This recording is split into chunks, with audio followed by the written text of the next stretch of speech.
Hi, welcome to Chapter 4. The three main concepts from this chapter are the systems metaphor, which you can refer to in Table 4.1, Weich's theory of organizing, and the metaphor of organizational culture.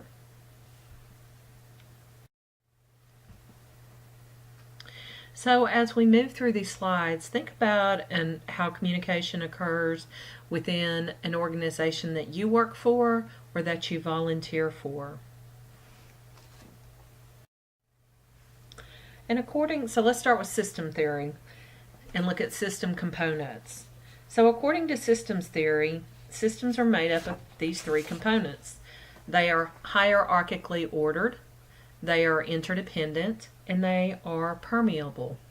So by hierarchically ordered, that means that there are different levels within the organization. So for example, you have employees, and then employees have managers or bosses, and then you have chief financial officer, you have the chief executive officer. So that's the way traditional organizations are structured. The next system component is that they are interdependent. So all the departments within the organization work together to achieve the goals of the organization. So if you think about a puzzle, using another metaphor, then the parts of the system in the organization fit together like that. And the system is permeable. In other words, it is open to outside influences, inside influences. It's flexible. And that's for a healthy organization, for one that thrives and one that is successful. Systems are characterized by inputs, throughputs, and outputs. So a system or an organization is situated in a certain environment. And within that environment, they have inputs from the outside, such as you see on this chart, like raw materials, capital, technology, or information, excuse me, that are input into the system where they are transformed into employee work activities, management activities, and then their output into products and services or financial results. And the environment around the organization influences the inputs, and the transformation process is influenced from the inside as to the final output.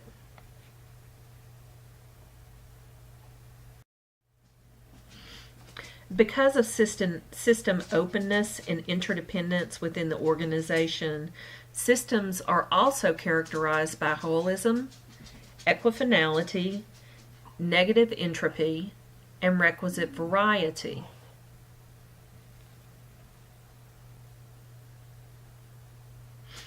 If you ask where communication is occurring in systems theory, well, it's everywhere within the organization. So it's downward from the managers, it's upward from employees to their manager, it's horizontal from employee to employee, no matter their job title in a department. And then you have diagonal communication that cuts across all departments and all ranks.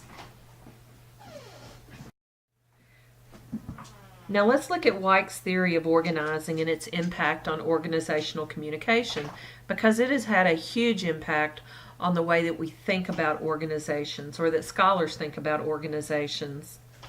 So again, organizations exist in a certain environment. So use Apple as an example. Apple exists within the information and technology industry. And then on the outside, you have input from organizations and individuals like us as stakeholders. Weich saw organizations as actively organizing in a constant state of motion. So organizing as a verb. It's not static, it's not stable. Now stay with me a minute here, because Weich breaks down organizing and communicating into small details, which are abstract and complex. So the environment is created by individuals acting on information, which is enactment. we all perceive information differently and create different meanings for that information. So employees enact on the input they receive. For Weick, the main goal of organizing, the active state, is the reduction of uncertainty or equivocality, as you see here. Equivocality is the unpredictability created by information that is present in any organization. So it's information that comes in as an input, it's information that employees take and try to process, and with this information, the employees go through a process of sense making to reduce equivocality. This makes some organizations predictable and stable and others not as much. So to engage in sense making, organizational members have to have rules that guide their organizational behavior. Weick calls these assembly rules and communication cycles. And sense making in a broad sense is based on our previous experience of how we have perceived and understood things to be. So, for example, in an organization, if you receive a certain email, then maybe you are supposed to route it to a specific person. So, sense making. So, you think about it, you look at the communication cycles or the assembly rules in this example, and you take care of it, you process it. All right, let's look at the metaphor of organizational culture now. So at a basic level, think about culture because we're going to apply it to organizations. So what are some of the cultural values that you hold as an MTSU student? Or maybe what are some of the cultural values that you see at MTSU?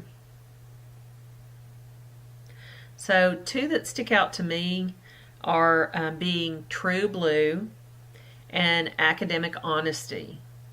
There's also high achievement that's expected of MTSU students.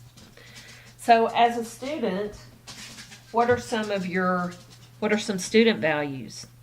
If you work hard, then you get good grades, right? So there's the value of working hard and being successful. What are some of the symbols of being an MTSU student? So how would I identify a student on campus? Well, I would identify a student on campus if I looked around. I would look for people carrying backpacks because to me, the first thing I think of is a student has a backpack or books. So it's a symbol or also called an artifact of being a student. What about student behaviors? What are some of the student behaviors you engage in face-to-face classes and in online classes? So maybe in your face-to-face class, you raise your hand in class. Maybe the professor has you call him or her Dr. Smith or Dr. So-and-so, or maybe they allow you to call them by their first name. So there are different behaviors in different settings as a student. So what about being an online student?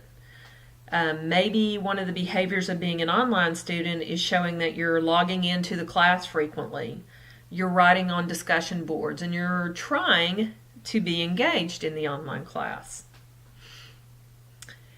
And then qualities.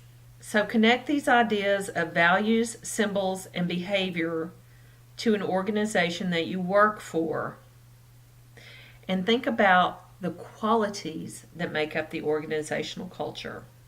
It separates it from other organizations. So, Coke or Pepsi? Burger King or Backyard Burger? What are the differences? What are the different qualities?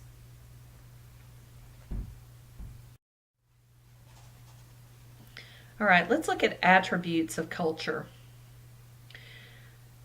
There are two types of prescriptive approaches to the study of organizational culture. Scholars who say culture is something that the organization has and culture is something that the organization is. In the early 1980s, two very influential books about organizational culture were published. Deal and Kennedy wrote one, and Peters and Waterman wrote another. This established the widespread terminology that we use and apply in our studies of organizational culture. So, if you start with stories, that's an attribute of culture. So think about, what are some of the stories that you know about MTSU? Maybe about its founding, maybe about the horseshoe on campus. Think about, let's go to Microsoft. So if you've ever read the story about how Bill Gates started the company, or how Steve Jobs started Apple, there are stories everywhere. And these help reinforce the culture of the organization. Now, you can also have rites and rituals. And a rite is like a passage or a certain point in a trajectory. So, as a student, the rite that we're all looking forward to is the rite of graduation. That's the exciting one. Within an organization, a ritual might be, or within college, a ritual might be pep rallies before football games. In an organization, it could be an annual family picnic. It could be a Christmas party or holiday parties. So there are a lot of different rituals that are repeated within organizations that reinforce employee togetherness, but they also reinforce a sense of culture or being in the way that the organization is. Communication networks. How does communication function in an organization? In general, it can be very similar across different organizations, but each organization has its own unique way of communicating and networking. And then the last one I want to call to your attention is heroes. Who do you know that's associated with an organization that has a hero? So going back to my well-worn example of Microsoft and Apple, you have Steve Jobs at Apple as a hero, and you have Bill Gates as a hero.